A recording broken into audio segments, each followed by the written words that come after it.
are back. We're live right now. Thank you. I apologize for the break there.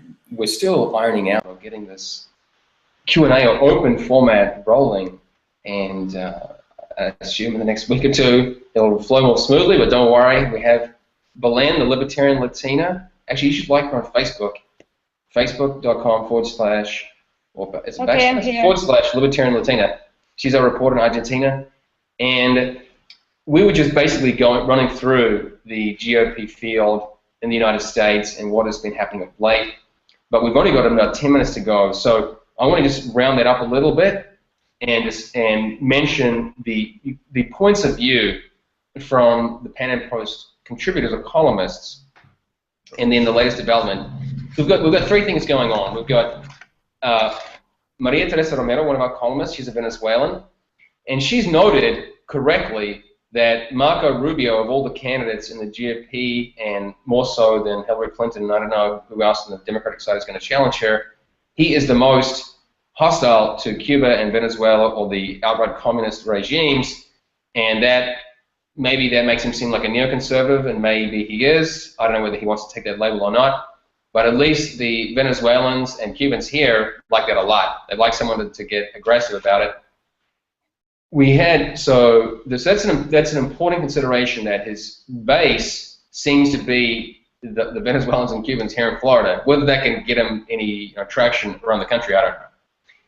The other bit is that Alice Salles, I don't know how you pronounce her name. She is a Brazilian.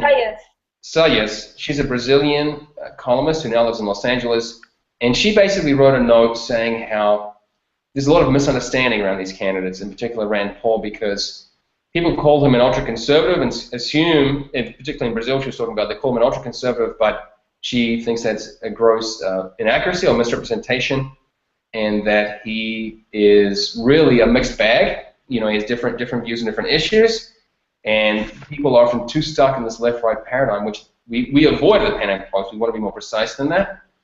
And then the final consideration, he's not a contributor, I wrote a news story about it, is that Walter Block came out of the closet, so to speak. I don't even know if he was in the closet, but came out about that he but he wrote a big vote for Rand Paul, support Rand Paul letter, and endorsed him. And so that put a lot of libertarians on notice that they should consider it.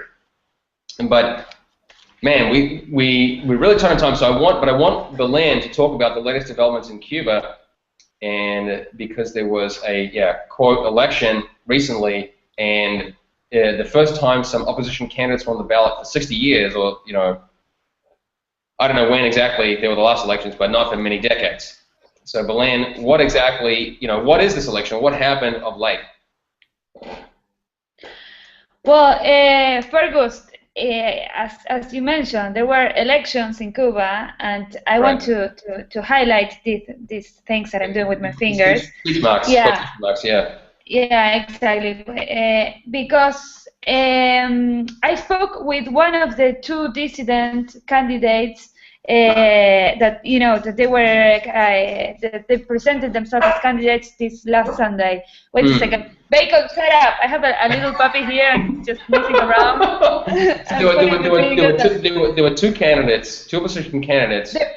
Two opposition candidates for the first time in I don't know how many years, like more than 59 years. So these guys, one of them is a lawyer and a journalist that writes against the Cuban regime openly, and the other one, he's 65. Okay, so one of the guys is 65, and the other one is 26. So he's very, very young, and he is a member of an illegal party, of course, because they're only party. So the 65-year-old is the journalist and lawyer? Yes, exactly. And the other one is a young guy that is called Juniel Lopez, and he's only 26. And he has done a lot of things. He works in control of quality of some products, and he repairs things for a living. Okay, so now the phone is ringing. Oh my God. So what happened is... Go ahead, unhook the phone. Belén, go ahead, unhook the phone. Okay, wait a second, Fergus. I'll keep talking. So, basically, we've been covering Cuba in great detail, and one of the unfortunate realities about the U.S. media is that there's a great deal of misunderstanding or lack of understanding regarding Cuba, and or just not even necessarily not understanding. It's just not reporting about it. And so here in Miami, there's a much greater understanding that Cuba is a totalitarian regime, one of the most oppressed on the planet. You know, not as oppressed as North Korea, but in that same league. And so they have very limited internet access. There's no free speech, and I think the worst element is just the enormous economic repression. That the average wage is $20 a month, and you don't need to be a genius to recognize you can't get refiled with $20. And so they earn 1/200th, or U.S. people on average earn 200 times what Cubans earn. So that's just to give you a sense for how incredibly poor they are. Okay, so but there are some people who don't like it, but obviously when you speak out, you get repressed. And she's just explaining to two people on the ballot. So the second guy is 26, and yeah, he works. He does for a living. He repairs IT things, you know, cell phones and stuff like that. So he decided to be a candidate for the as a delegate for the local elections, for the popular assembly, or whatever that means. Right. So it's a local elections. It's not a presidential election or a province elections, but a local election. Why could he get in this time? I don't understand. How did he sneak through and no one has before? Well, you don't have. I mean, there's no parties in Cuba. Just the Communist Party is the only legal party, right? So this kind of local elections don't need parties. You have to vote for delegates. So there's you don't vote for a party, but you vote for a person. Sure. So you have the moment that the neighbors go and vote, they have a poster on the place of the house where they're going to vote with a photo of the candidate and a small biography that says who this person is. So you can go and know who you're voting. So I interviewed this dissident guy, the young man of 26 years old, and he told me that he recognized that he lost in the elections for a lot margin. I mean, by wide margin, yeah. Wide margin, and he was telling me that it was an unfair campaign because of the following things. First of all, the government crushed his reputation. He changed his biography, the one that is staked on the place, and he was qualified as a counter-revolutionary, and whatever that means, I don't know. So people would know. Yeah. Okay. Yeah, people would know that he is not a real revolutionary. And that he also worked as in the illegal market, so that is a very bad thing. So people will know that he's not a decent guy. Also, well, he got a lot of intimidation. He lives with his grandma. His grandma surprised two guys from the state police last week. While they were taking photos of the inside of his house, and now that he lost the elections, yesterday, two guys from the state police came to his house and told him that, oh my God, your house was built illegally, so you will have to pay a fine because of that, and oh my God! So yeah, he has had a lot of intimidation from the state police. Also, well, you're not allowed to do any type of campaign, Fergus, in Cuba. So you're not allowed to go and say to the people, okay, just vote for me because I have these proposals. I want to get this neighborhood better. We want to put some flowers, whatever. I don't know. He just, when I asked him about his proposals, he just said, oh my God, I don't know what that even means. So there are no campaign platforms. No, exactly. And the state police made sure that every single person in the neighborhood knew about this guy, and because they organized meetings organized by the state police, so everybody knew that. So the people were afraid of voting him. That is what he was telling me. Like they just spread fear among the people, and they also the fourth thing that they do in order for people not to vote for this dissident candidates, whether they were organizing. Well, they control the media, of course. And they use political repression. He was telling me that there was like, I don't know, like perhaps 100 people waiting outside the place where he voted, and just to speak out bad things about him, and that just suddenly some of the people just started to support him, and they were screaming, Juniel, tranquilo, el pueblo está contigo. That means that the people are supporting him. And he was like very shocked about that because it was a very spontaneous manifestation. Oh, so some people just got frustrated with being quiet and said, no, we support you. Exactly. Yeah. Like they voted for him, and they don't understand why he lost. That is what he was telling me. But yeah, all in all, it was a very like shocking kind of elections because we had like two open opposite candidates for the first time. So that was like the highlights of these elections. Of course, they lost, but well, he was still happy for having the chance of being there and being interviewed by a lot of media. Right. Well, that's great. Actually, is that interview up yet on the PanAm site? Well, we have the Spanish. Spanish version is up? Yeah, the Spanish version is up already, and the English one will probably be live tomorrow morning. Right. So I encourage everybody to go and read this story because it is very interesting. We don't know. I mean, before investigating this story, I didn't know about exactly the details about an election in Cuba. Yeah, it's really.